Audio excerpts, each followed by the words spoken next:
13-cü fəsil. O digər zodiak bürclərindən bir çox şeyləri çəkib çıxarmış olacaq. Lakin son nəticədə onların hamısı özlərini bədbəxt hiss edəcəklər. Meymun bürcünün altında anadan olanlar isə məmnun qalmayacaqlar. Şərq ulusu falında. Onları səhər erkəndən bir yerə toplamaq mümkün olmadı.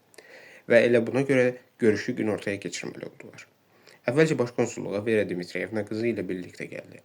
O başkonsulun iş otağına qalxdı və təmkinlə stulda əyləşdi. Bir qədər sonra isə Marina Borisovna gəldi. O, sənədlərini göstərərək konsulun iş otağına keçdi və bu söhbətə aidiyyatı olmadığını vurğulayaraq bir qədər kənarda əyləşdi. Sürücü Lyosha da ehtiyatla otağa daxil olub küçükdə oturdu. Müslüm Səfərovun təklifi ilə otağa Sergey, Albina və durmadan yerində qurcalanaraq nəzərlərini saatdan çəkməyən balaca boy Ateşeni də dəvət etdilər. Bir qədər sonra bu əhvalatın xitamını gözləyərək stullarda əyləşən Vyacheslav Yevgeniyeviç Malentiyevlə onun əməkdaşları da gəldilər. Onlar şübhə ilə ətraflarına boylanır və astadan söhbət edirdilər. Nəhayət otaqda Müslüm Səfərovun özü ilə başkonsul göründü.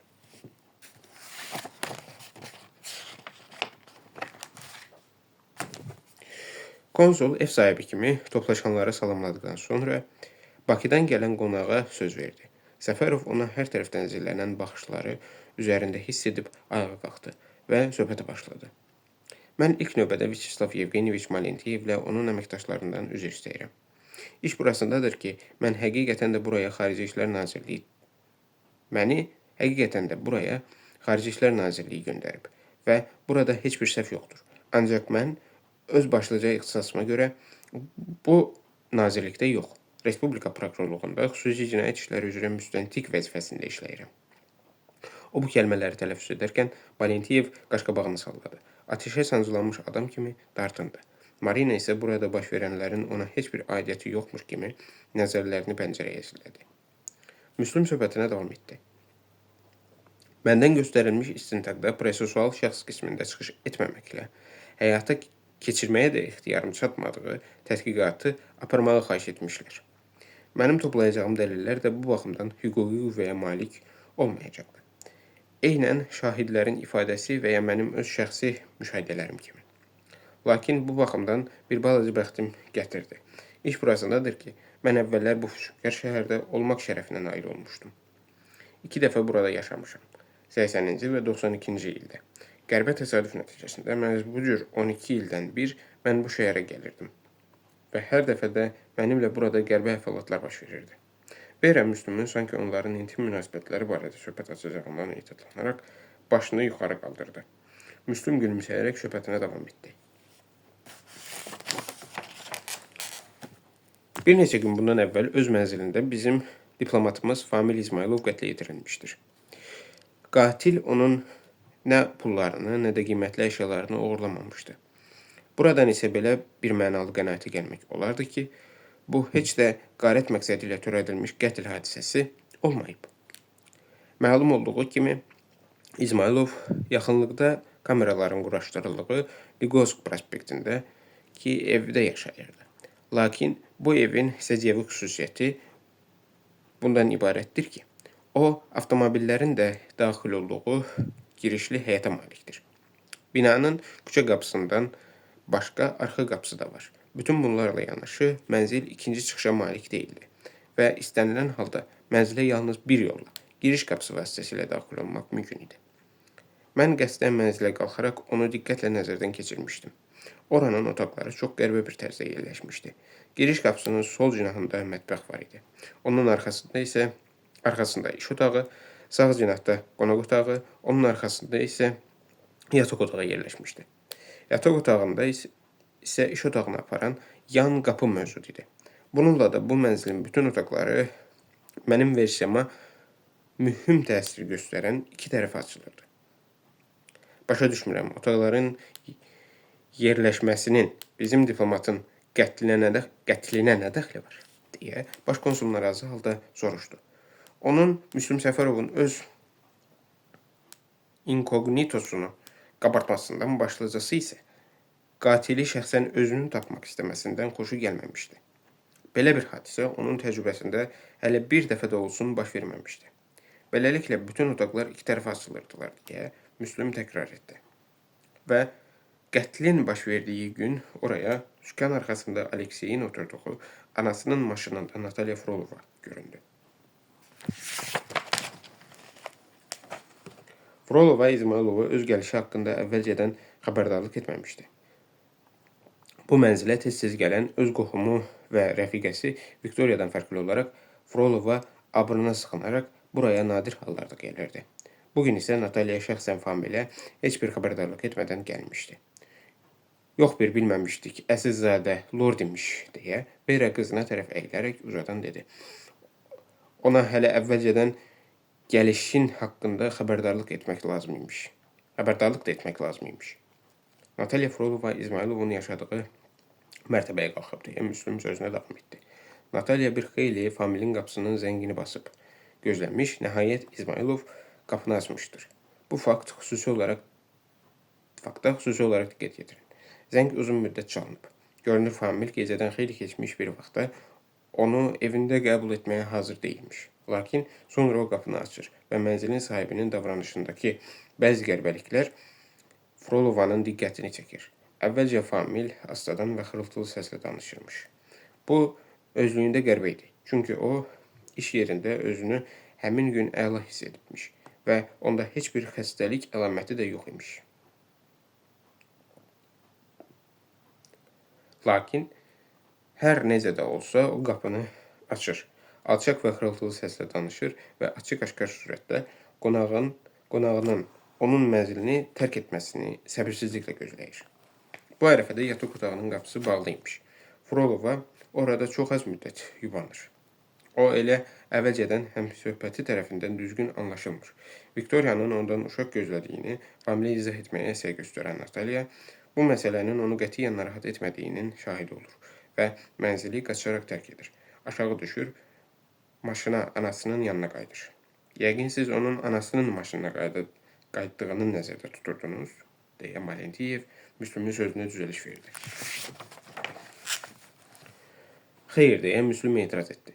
Mən fikrimi düzgün ifadə etdim.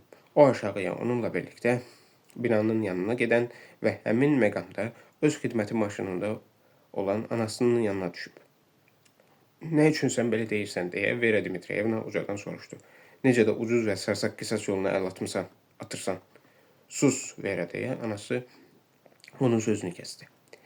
Əgər o belə danışırsa, deməli, belə olması məsləhətdir. Gəl onun sözünü kəsməyək. Təşəkkür edirəm, deyə Müslüm başını razılıq əlaməti ilə tərpətdi. Beləliklə, maşında sürücü ilə iki qadın var imiş. Natalya Frolova və onun anası. Qızının pis vəziyyətdə aşağı düşdüyünün şahidi olan xanım Radvolina hiddətlənərək yuxarı qalxmağı qərar alır. O, İzmailovun mənzilinə qalxaraq onun qapısının zəngini basır. Bu dəfə Famil qapını əvvəlkindən tez açır. Diqqətə layiq haldır ki, o dərhal gür səslə danışmağa başlayır və yataq otağının qapısını bağlamış. Radvolina hətta mərhumun yataq otağındakı səliqəsizliyə də diqqət yetirir. Yalnız bundan sonra Famil qapıya yaxınlaşıb qonaq otağı ilə yataq otağı arasındakı qapını örtür. Deməli, siz də onun mənzilinə qalxmışsınız, Vera Dmitriyevna, deyə Malentiyev təcrübələndi.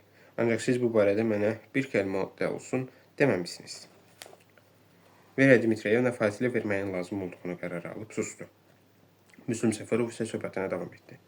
O da İzmailovu vicdanlı olmağa çağırır. Lakin hər şey nəticəsiz qalır. Bundan savayı Famil bir neçə dəfə ucadan bəyan edir ki, uşaq ümumiyyətlə onun deyil və bununla da xanım Radvolinanı qıcıqlandırır. Vera Dmitriyevna bu şəxslə söhbəti tamamlamağın lazım olduğunu düşünür və mənzili tərk edərək pillələri enir. Vera hətta onların İzmailova baş çəkəcəkləri barədə məlumatı Natalya Frolovanın xəbərdarlıq etdiyi daha bir nəfərə məlum olduğundan şübhələnmədi də. Bu şəxs isə onun nənəsi və Vera Dmitriyevanın anası idi. Sən ona bizim ora gedəcəyimizi söyləmişdin, deyə Vera Dmitriyevna qızına nəzər yetirib deyilənlərə inanmayaraq soruşdu. Natalya başını buladı, lakin bir kəlmə də olsun danışmadı. Beləliklə xanım Radvolinanın oranı tərk etməsindən sonra mənzilə dərhal Marina Borisovna qalxmışdı. O, insanlarla ünsiyyət üzrə böyük təcrübəyə malikdir və lazım gəldikdə izləmə kameralarının eləcə də gözdən yayınmağın vacib olduğu qonşuların yanından ötüb keçərək binaya nəzərə çarpmaz bir tərzdə daxil olmaq iqtidarındadır. Əlbəttə, qonşular həyətdə dayanan Meriyanın xidməti maşınına diqqət yetirmiş və onun nömrəsini yadda saxlamışdılar. Ancaq onlar bu maşında məhz kimin olduğunu görməmişdilər.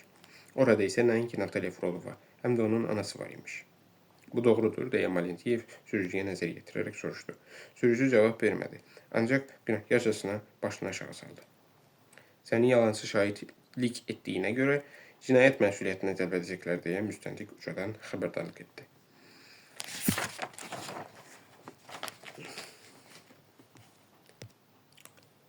İcazə verin, əvvəlcə söhbətimi tamamlayım.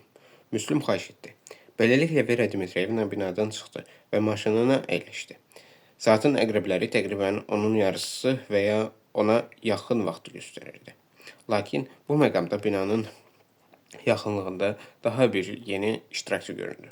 Bu, küçə qapısına arxa qapıdan girən, yuxarı qalxan və yenidən qapının zəngini basan Marina Borisovnadır. Və yenə də İzmailov ona uzun müddət qapını açmır. Bu vaxt Marina Borisovna sanki onun kiminləsə mobil telefonu ilə danışırmış kimi ucadan qışqırdığını eşidir.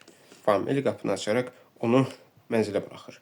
Yataq otağından nə isə lazım olanda ora daxil ola bilmir. Çünki otağın qapısı bağlı idi. Famil mətbəxə sonra isə iş otağına keçərək yataq otağına daxil olur və qapını açaraq Marina Borisovnanın qarşısında artıq digər istiqamətdən peyda olur.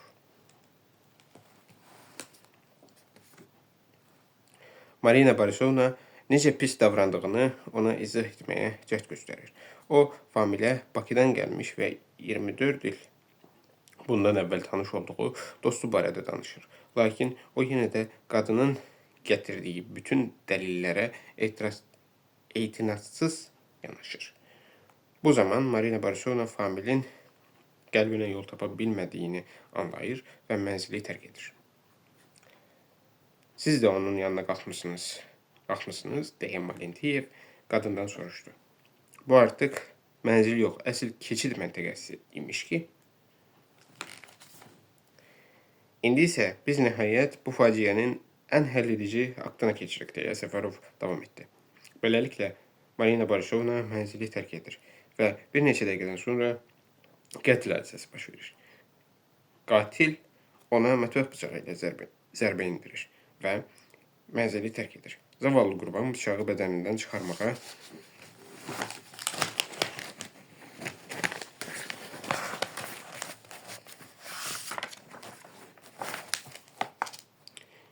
müyəssər olur və qan itkisindən həlak olur. Faktlar məhz bu cürdür. İndi isə gəlin bu hadisəni bir qədər fərqli tərəfdən nəzərdən keçirək. Heç bir xəbərdarlıq etmədən ona baş çəkən Natalya Frolova ilk dəfə olaraq Familin mənzilinə daxil olanda Famil uzun müddət qapını açmamış. Açanda isə soyuqladığını bəhanə gətirərək mənzilində olan digər şəxs tərəfindən dinlənilməsini istəmədiyindən astadan danışmağa çalışır. Bəs bu şəxs kim olub? Həmin şəxs kişi ola bilməzdi. Belə ki, İzmailov həmin qadının onun mümkün övladının olmasından xəbər tutmasını istəyirmiş. Məhz elə bu səbəbdən də o səsini alçaldır və səsinin eşidilməməsi üçün kifayət qədər alçaq səslə danışmağa cəhd göstərir. Bu vaxt yataq otağına açılan qapı bağlı olub. Sonra isə Natalya mənzili tərk edir və onun əvəzinə mənzilə anası daxil olur. İzmailov artıq yataq otağına keçməyə macal tapıb və qapı açıq qalmışdır. Bununla belə yataq otağında səliqəsizlik hökm sürür. Çarpayı yığışdırılmamış və Vera Dmitrievna bu tür töküntünü görməyə macal tapır. Və nəhayət mənzilə Marina Borisovna daxil olur. O bağırtı səsini eşidir. Lakin bu əl telefonu ilə danışan şəxsin yox, içəridə olan hansısa bir şəxslə mübahisə edən insanın çığırtısı idi. Famil elə ucadan və qəzəblə mübahisə edir. Qapını açaraq çırparaq örtür. Qapı arxasında olan qonağa isə elə gəlir ki, evdə kimsə atəş açıb. Bəli deyə Marina başını razılıq əlaməti ilə tərpətdi. Hər şey məhz bu cür olub. Famil yenidən Marina Borisovna ilə söhbət etmək istəmədiyini bildirir və qadından sabah ona baş çəkməsini xahiş edir. Bundan sonra onu içəriyə buraxır və qadın yataq otağının qapısının bağlı olduğunu görür.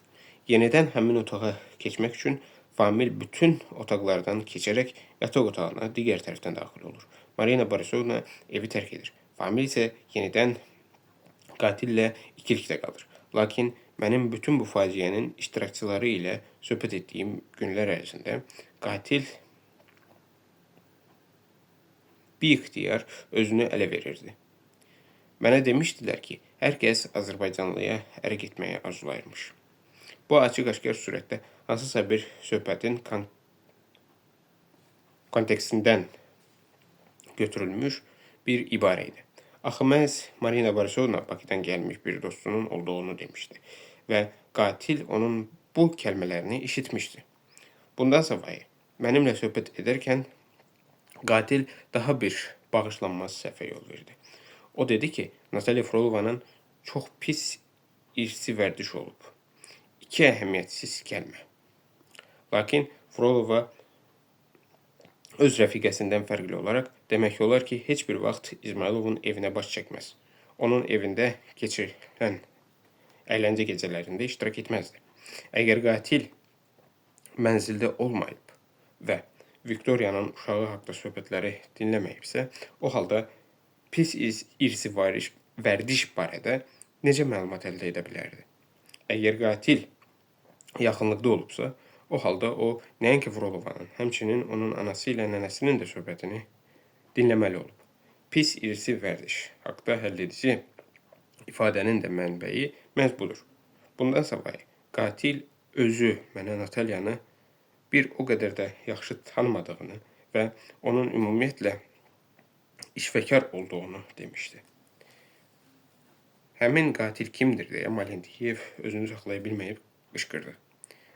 Artıq onun kim olduğunu söyləyin. Mən buraya gələndə başkonsulun burada iştirak edən əməkdaşından Sergey Əliyevdən mənə həlak olanın qısa xarakteristikasını verməsini xahiş etmişdim. O bildirdi ki, Famil İzmayılov konsulluqda işləyən bütün əməkdaşların xoşuna gəlirdi. Hamının. Lakin demək olar ki, hamısı şəhərdən kənarda yaşayır. İşgüzar qadın isə xəstə anasına qulluq etmək üçün məzuniyyətə çıxmalı olub. Lakin əməkdaşlardan birinin onu gecələr evinə buraxan bir rəhimdil rəfiqəsi var. Həmin əməkdaş başkonsulun katibəsi Albinadır. Mən dəqiqləşdirmişəm. Onun belə bir rəfiqəsi yoxdur. İzmayılovun qətlindən dərhal sonra Albina yenidən öz evinə getməyə başlayıb. Hamı Albinaya baxırdı. Onun dodaqları titrəyir və sakitləşə bilmirdi. Mənə Natalya Frolovanı tanımadığınızı, lakin onun pis irsi vərdişə malik olduğunu dəqiq bildiyinizi siz mənə söyləmişdiniz. Mən Bakıdan dostlar qazanmağa çalışan kəslər barədə kəlməni də məhz siz söyləmişdiniz. Siz bu ifadələri Marina Borisovnanın dilindən eşitmişdiniz və nəhayət xalanızın evinə qayıtmaq istəməyəndə həmin mənzildə gecəni keçirən də məhz siz olmuşsunuz. Sizin heç bir dəliliniz yoxdur deyə Malendiyev qışqırdı. Bütün bunlar yalnız sizin əsassız ehtimallarınızdır. Mənim artıq dəlilim var deyə Müslüm etiraz etdi. Adamlarınızı onun xalasının evinə yollayın. O da təsdiq edər ki, həmin gün onun bacısı qızı evə çox gec qayıdıb və uzun müddət paltarlarını yuyub. Zənnimcə, biz onun geyimində qan ləkəsini aşkar etməyi də bacaracaq. Lakin ən əsas məsələ onun uşaq barədə xəbər tutduqdan sonra qəzəbini boğa bilməməsindədir. Ona elə gəlirdi ki, Famil Albinaya qarşı tamamilə fərqli münasibət bəsləməlidir. Görünür, həlak olan da əvvəlcədən nəyi isə hiss edirmiş və hətta öz qısqanc rəfiqəsindən də qorxurmuş. Bu doğrudur, deyə Vyacheslav Yevgeniyeviç Albinadan soruşdu. Albina susurdu, ancaq bütün sifəti tir-tir əsirdi. Ondan adətən xalasının evinə qayıtmağı,